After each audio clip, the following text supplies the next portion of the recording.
Where the Wild Things Are by Maurice Sendak.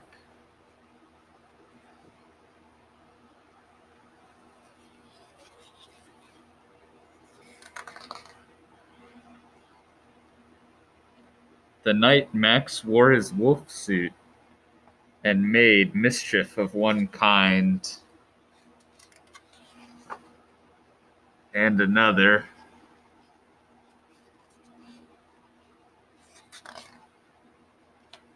His mother called him Wild Thing, and Max said, "I'll eat you up." So he was sent to bed without eating anything.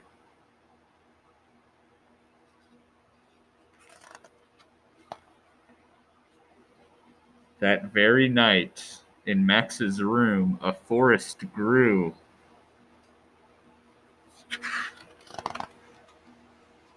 And grew.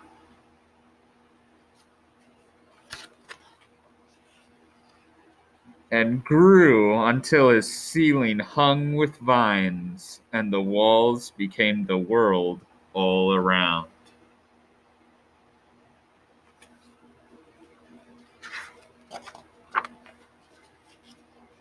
And an ocean tumbled by with a private boat for Max, and he sailed off through night and day.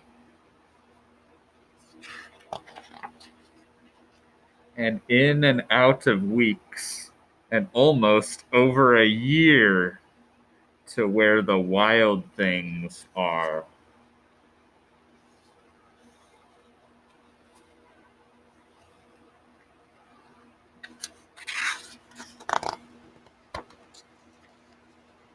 And when he came to the place where the wild things are, they roared their terrible roars, and gnashed their terrible teeth, and rolled their terrible eyes, and showed their terrible claws.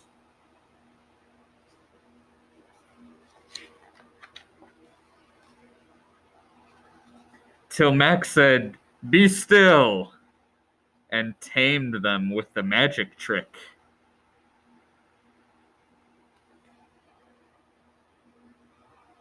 Staring into all their yellow eyes without blinking once, and they were frightened and called him the most wild thing of all.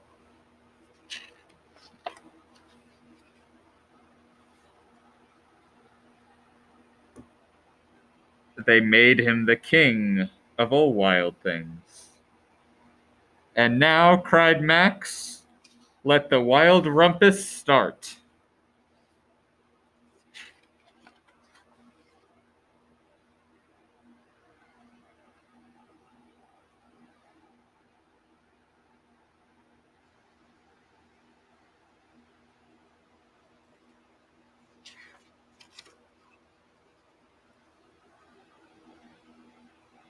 Look at them hanging from the branches, kicking their feet with claws.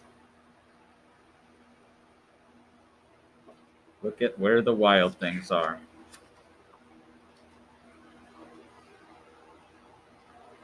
Max is getting a piggyback ride from one of the wild things.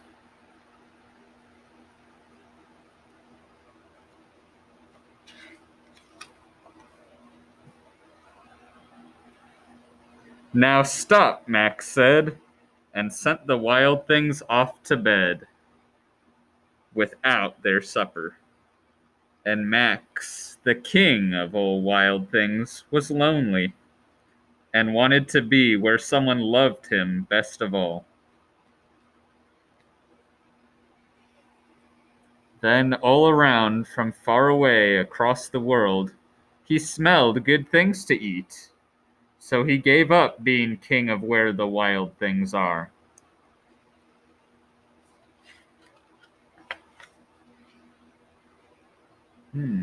Where do you think Max will sail away to?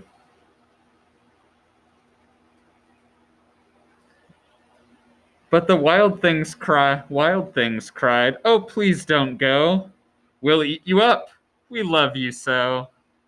And Max said no. The wild things roared their terrible roars and gnashed their terrible teeth, and rolled their terrible eyes and showed their terrible claws. But Max stepped in his private boat and waved goodbye. Goodbye, wild things. And sailed back over a year, and in and out of weeks, and through a day.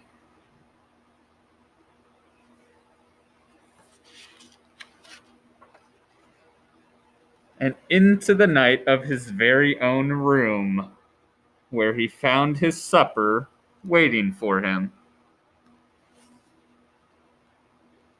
And it was still hot.